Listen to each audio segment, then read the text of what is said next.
बहुत ही क्रूशियल 3 देश थे। यूएई को छोड़ दिया जाए तो ये अफ्रीका के 3 देश बहुत क्रूशियल थे। लेकिन अगर मैं पूछूं कि इतना क्या आप लेकर के जा रही हैं यहाँ से इन चारों देशों से जब भारत की वापसी हो रही है तो?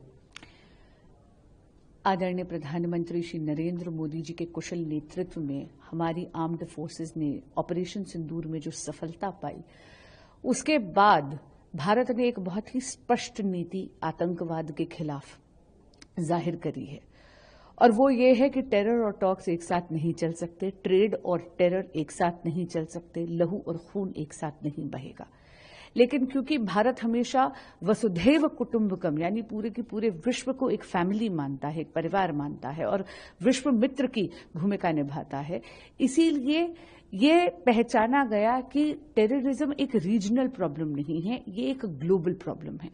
और भारत की ये बहुत स्पष्ट नीति का ही मैसेज लेकर, ये संदेश लेकर 7 डेलीगेशंस अलग अलग दिशाओं में निकले हैं। हमारा डेलीगेशन ग्रुप नंबर 4 था, जो माननीय श्रीकांत एकनाथ शिंदे जी के कुशल नेतृत्व में 4 देशों के दौरे पर आया था।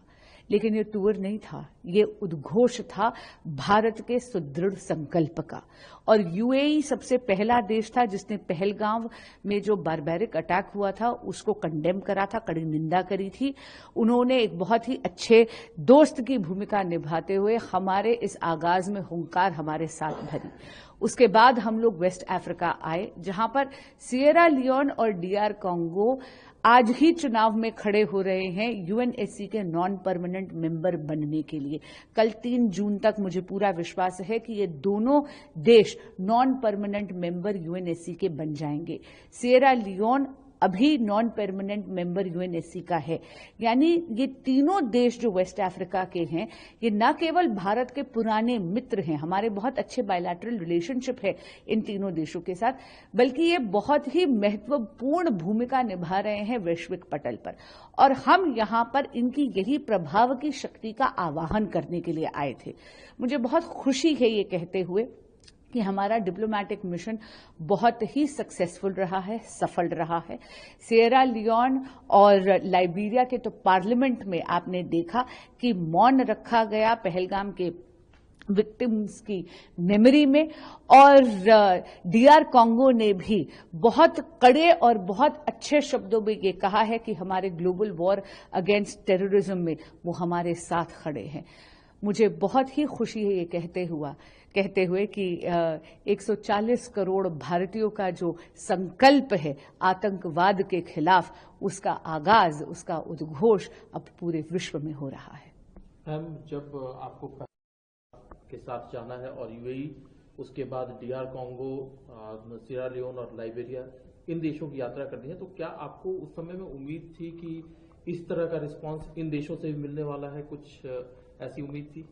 जी बिल्कुल, क्योंकि मैं जानती हूं कि आदरणीय प्रधानमंत्री श्री नरेंद्र मोदी जी ने जब से देश की कमान उठाई है, तब से आप यहां पे देखेंगे कि इंडियन डायस्पोरा का भी सम्मान बढ़ा है और भारत को बहुत सीरियसली लिया जाता है। इसी दौरान आपने ये भी देखा, हमारे दौरे में एक बहुत बड़ी खुशखबरी हमें मिली कि भारत चौथी सबसे बड़ी अर्थव्यवस्था बन गया है विश्व में। 4th लार्जेस्ट इकोनॉमी होने का एक अपने आप में बहुत महत्व होता है। और मुझे लगता है ये सारे के सारे वो देश हैं जो हमारे बहुत पुराने मित्र हैं। ये वो देश हैं जिनका साथ हमने कोविड में भी निभाया था। और क्योंकि अब हम वैश्विक पटल में 4th लार्जेस्ट इकोनॉमी बन गए हैं और जो डिप्लोमेसी 1 दशक से मोदी एडमिनिस्ट्रेशन ने करी है, उससे मुझे लग रहा था कि हमें बहुत ही ज्यादा अच्छा रिस्पांस मिलेगा। लेकिन हाँ, आपके माध्यम से यहाँ के इंडियन डायस्पोरा का धन्यवाद जरूर करना चाहूंगी। जो वात्सल्य उनसे मिला, जो ममत्व उनसे मिला, जो स्नेह उनसे मिला, घर की थोड़ी कम याद आई। Shyam steel flexi strong TMT bar, ये स्ट्रॉन्ग के साथ फ्लेक्सिबल भी है। आपदा मुसीबत कोई भी आए, ये घर को अटूट बनाए। जब टीएमटी फ्लेक्सी स्ट्रॉन्ग, तो घर रहे हमेशा के लिए स्ट्रॉन्ग।